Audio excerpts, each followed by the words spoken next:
ಪ್ರಕರಣದ ಬಗ್ಗೆ DCM DK Shivakumar ಪ್ರತಿಕ್ರಿಯೆ ಕೊಟ್ಟಿದ್ದಾರೆ. ಈಗ ಧರ್ಮಸ್ಥಳದ ಇತಿಹಾಸ ನನಗೆ ಮೊದಲೇ ಗೊತ್ತಿತ್ತು, ಏನೂ ತಪ್ಪಾಗಿಲ್ಲ ಅಂತ ನಾನು ಹಿಂದೆಯೂ ಕೂಡ ಬಹಳ ಧೈರ್ಯದಿಂದ ಹೇಳಿದ್ದೆ.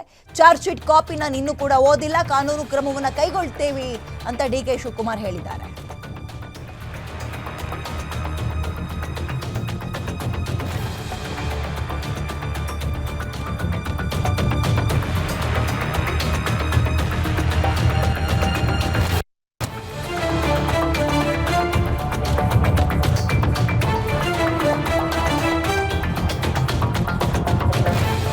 ಟೀಮ್ ಅನ್ನ ರೆಡಿ ಮಾಡ್ತೋ, ಸ್ಪೆಷಲ್ ಇನ್ವೆಸ್ಟಿಗೇಷನ್ ಟೀಮ್ ಅಂತ.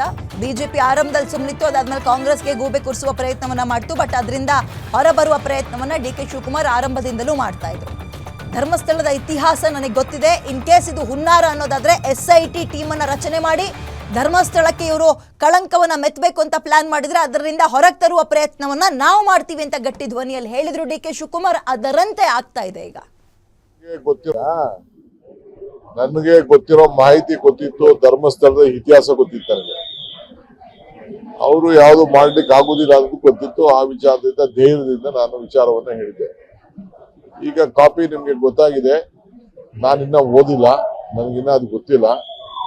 ಸೊ ಸರ್ಕಾರ ಏನ್ ಕ್ರಮ ಕೈಗೊಳ್ಬೇಕೋ, law will take its own course. ನನಗೆ ಗೊತ್ತಿರೋ ಮಾಹಿತಿ ಗೊತ್ತಿತ್ತು, ಧರ್ಮಸ್ಥಳದ ಇತಿಹಾಸ ಗೊತ್ತಿತ್ತು ನನಗೆ.